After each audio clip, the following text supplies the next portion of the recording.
The Senate voted Wednesday to repeal the FCC's dismantling of net neutrality regulations. The legislation passed with support from all 49 Democratic senators, along with yes votes from Republican Senators Susan Collins, John Kennedy, and Lisa Murkowski. Next, the bill will head to the House, where the Republican majority is likely to kill it.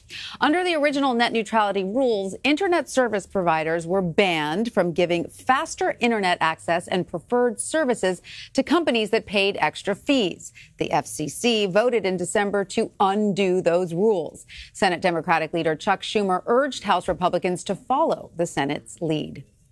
This isn't some partisan stunt that many of our Republican colleagues claimed. It's a real bipartisan effort to right the administration's wrong and protect the free and open internet. So much is at stake that we feel impelled to do this and do everything we can to make sure that the FCC's awful ruling is overturned.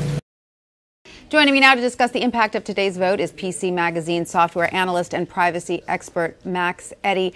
So, Max, this was passed in the Senate. It still needs to go through the House of Representatives before it can make it to President Trump's desk. But if the House votes to reinstate net neutrality, what will change? Well, nothing, really. Everything will stay exactly the same as it always has been, rolling back the protections that were put in place by the Obama administration with the FCC was in itself just reinforcing the status quo. So far, we've been able to avoid ISPs cracking down and creating fast and slow lanes or even cables, TV package type arrangements for consumers. So far, nothing will change, right. But it's really unlikely that it's ever going to make it to the president's desk. You doubt it? Very much so. Unfortunately, there just isn't the votes for it. There is a possibility, however, that Congress could take it up themselves and write their own legislation, which would have the same effect. So this would, if it doesn't pass, right? Mm-hmm. So ISPs then could technically do whatever they wanted. Yes. And charge fees to sites to make their sites load faster, et cetera, et cetera. Why hasn't that happened already? Well, it was sort of just the rules of the road for a while, and I don't really think that until the past, maybe say 20, 25 years, there really wasn't the means to make money doing that. Now that is very, very different. We live our lives online. We're streaming this online right now. Now, would either outcome have an effect on people's privacy? Obviously, this is of a big concern now.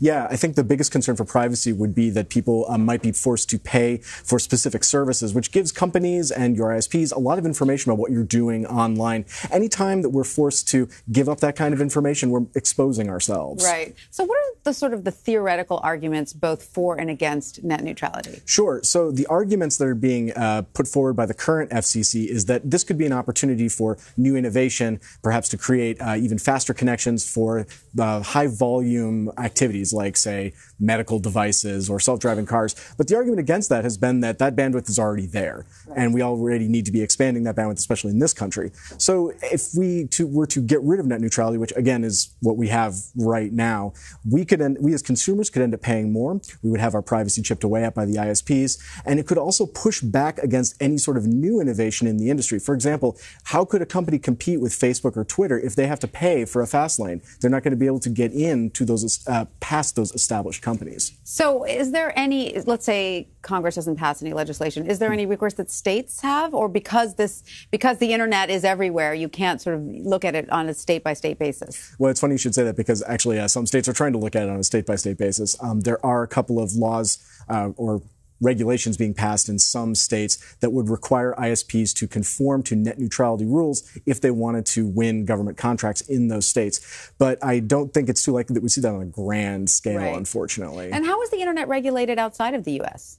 It's a little bit different. I believe it's country by country. And in the case of the GDPR, the new legislation being put forward by the EU, a very large block of countries, the internet we like to think of as very homogenous, but it's not at all. It's actually a lot of different ways to approach the same information. Now, most entrepreneurs who work in startups or are involved in the internet in some way Where do they fall in this argument? Well, even entrepreneurs and established companies like Google, I would say by and large, all of them are in support of net neutrality. It's good for them. The more people can get online and the more things they can do on the internet. Again, if we were using a cable package type scenario to get onto the internet, it would be much more difficult to reach those kind of audiences. Right now, you pay one cost and you get everything that the internet has to offer. And that makes it more democratic. In some ways, yeah. In some ways. All right, Max Eddy, thank you so much from PC Magazine. Thank you. Thank you.